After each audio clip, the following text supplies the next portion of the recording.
এসো স্বপ্নে গড়ি ইহকাল, কর্মে গড়ি পরকাল। আসসালামু আলাইকুম, আমি রাতিল হাসনাত আশিক।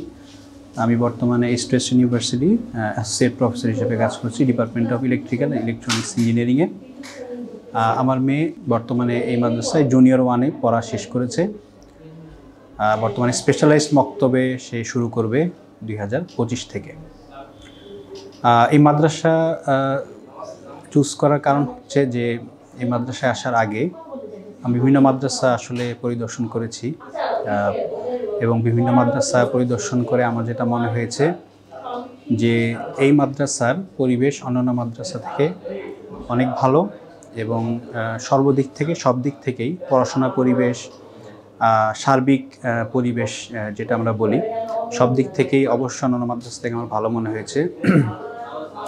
আর ব্যক্তিগতভাবে পড়াশোনা শুরু করার পর আমি যে ব্যক্তিগত যাচাই করেছি ওনাদের যে কারিকুলাম আছে এবং ওনাদের যে বইগুলো পড়ানো হয় সেগুলো অনেক মাদ্রাসা থেকে অনেকটাই অ্যাডভান্সড এবং আমার মনে হয়েছে অনেক পরিশ্রম করে অনেক এফোর্ট দিয়ে এই কারিকুলামটা আসলে তৈরি করা হয়েছে। সেই দিক থেকে অন্যান্য মাদ্রাসা থেকে আমি অবশ্যই এটাকে অনেক এগিয়ে রাখছি। এই হচ্ছে মোটামুটি আমার মাদ্রাসা সম্পর্কে আমার অনুভূতি। আর আমি বিশ্বাস করি যে বর্তমানে যে মাদ্রাসার যিনি মুহতামিম আছেন এবং মাদ্রাসার সার্বিক যে পরিবেশ এবং সার্বিক যে কালচার বা প্র্যাকটিস ওনারা করছেন, আমি বিশ্বাস করি যে ভবিষ্যতেও মাদ্রাসা আরও উত্তরোত্তর উন্নতি হবে।